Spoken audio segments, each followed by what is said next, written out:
হরে কৃষ্ণ, রাধে রাধে। আষাঢ় মাসের শুক্লপক্ষিয়া তিথিতে শয়নী একাদশী ব্রত পালন করা হবে। তো প্রিয় কৃষ্ণ ভক্তগণ, চলো জেনে নেওয়া যাক একাদশী ব্রত কিভাবে পালন করতে হবে এবং শয়নী একাদশী ব্রত কবে এবং তার সাথে শয়নী একাদশী ব্রত মাহাত্ম্য এই ভিডিওতে সবিস্তারে আলোচনা করব। এবং ভিডিওর লাস্টে রয়েছে 149টি স্থানের পালনের সময়সূচি, তাই অনুরোধ রইল পুরো ভিডিওটি দেখার জন্য। আষাঢ় মাসের শুক্লপক্ষিয়া তিথিতে শয়নী একাদশী ব্রত পালন করা হচ্ছে 17ই জুলাই। প্রিয় কৃষ্ণ ভক্তগণ, চলো জেনে নেওয়া যাক একাদশীতে কী কী করণীয়। একাদশী ব্রতের আগের দিন অবশ্যই রাত 12টার আগেই অন্নভোজন সম্পূর্ণ করে নিলে সর্বোত্তম।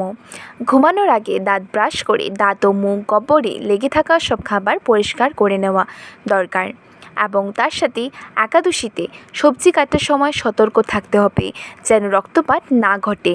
একাদশীতে রক্তক্ষরণ বর্জনীয়। একাদশীতে শরীরে প্রসাধনী ব্যবহার নিষিদ্ধ। তেল, শরীরে ও মাথায় সুগন্ধি সাবান, শ্যাম্পু ইত্যাদি বর্জনীয়।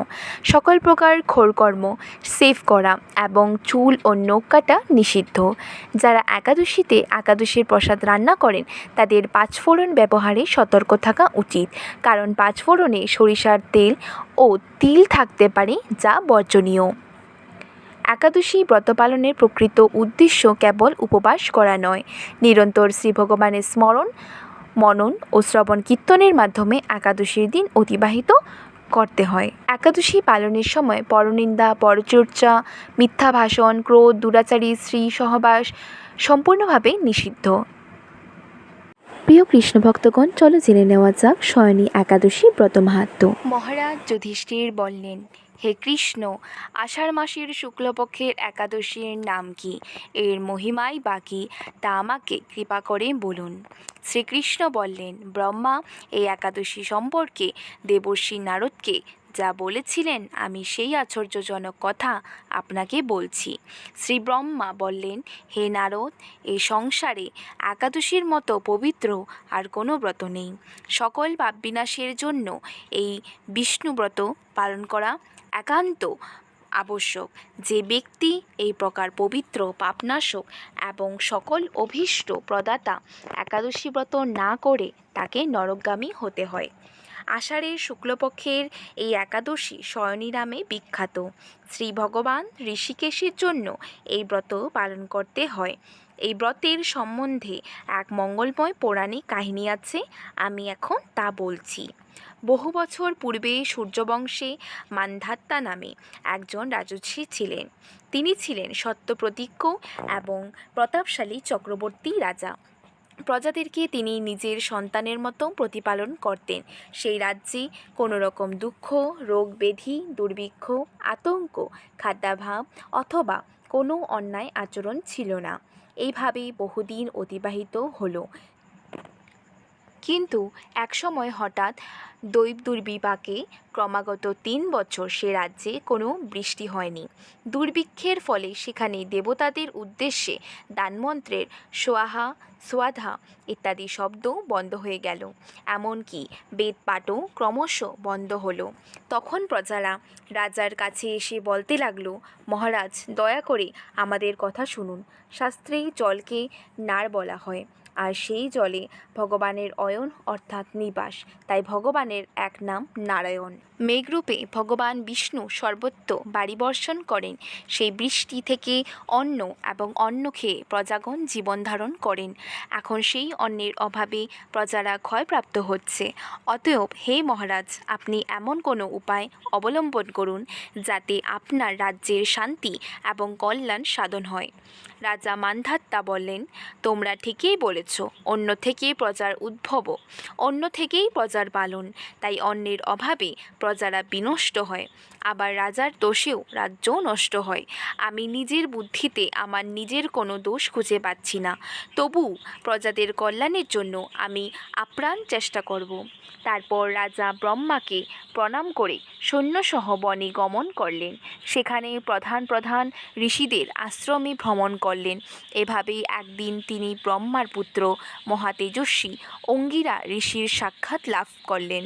তাকে দর্শন মাত্রই রাজা মহানন্দে ঋষির চরণ বন্দনা করলেন। মুনিবর তাকে আশীর্বাদ ও কুশল প্রশ্ন জিজ্ঞাসা করলেন। রাজা তখন তার বনে আগমনের কারণ সবিস্তারে ঋষির কাছে জানালেন। ঋষি অঙ্গিরা কিছু সময় ধ্যানস্থ থাকার পর বলতে লাগলেন, হে রাজন, এটি সত্যযুগ। এই যুগে সকল লোক বেদ পরায়ণ এবং ব্রাহ্মণ ছাড়া অন্য কেউ তপস্যা করে না। এই নিয়ম থাকা সত্ত্বেও এক শূদ্র এ রাজ্যে তপস্যা করছে। তার এই অকার্যের জন্যই রাজ্যের এই দুর্দশা। তাই তাকে হত্যা করলে সকল দোষ দূর হবে। রাজা বললেন, হে মুনিবর, তপস্যাকারী নিরপরাধ ব্যক্তিকে আমি কিভাবে বধ করব? আমার পক্ষে সহজসাধ্য অন্য কোনো উপায় থাকলে আপনি তা দয়া করে আমাকে বলুন। তদুত্তরে মহর্ষি অঙ্গিরা বললেন, আপনি আষাঢ় মাসের শুক্লপক্ষের শয়নী নামে প্রসিদ্ধা একাদশী ব্রত পালন করুন। এই ব্রতের প্রভাবে নিশ্চয় রাজ্যে বৃষ্টি হবে। এই একাদশী সর্বসিদ্ধিদাত্রী এবং সর্ব উপদ্রব নাশকারিণী। হে রাজন, প্রজা ও পরিবারবর্গ সহ আপনি এই ব্রত পালন করুন। মুনিবরের কথা শুনে রাজা নিজের প্রাসাদে ফিরে এলেন। আষাঢ় মাস উপস্থিত হলে রাজ্যের সকল প্রজা রাজার সাথে এই একাদশী ব্রতের অনুষ্ঠান করলেন। ব্রতপ্রভাবে প্রচুর বৃষ্টিপাত হলো। কিছুকালের মধ্যেই অন্নাভাব দূর হলো। ভগবান ঋষিকেশের কৃপায় প্রজাগণ সুখী হলো। এ কারণে সুখ ও মুক্তি প্রদানকারী এই উত্তম ব্রত পালন করা সকলেরই অবশ্য কর্তব্য। ভবিষ্যোত্তর পুরাণে যুধিষ্ঠির শ্রীকৃষ্ণ তথা নারদ ব্রহ্মা সংবাদরূপে একাদশীর এই মাহাত্ম্য বর্ণিত হয়েছে। চলো জেনে নেওয়া যাক 149টি স্থানের পালনের সময়সূচি।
আশা করি আপনাদের এই ভিডিওটি ভালো লাগলে অবশ্যই এমন নতুন নতুন ভিডিও পাওয়ার জন্য আমাদের গোপাসনা চ্যানেলটাকে সাবস্ক্রাইব করে দিন। হরে কৃষ্ণ, রাধে রাধে, হরি বল।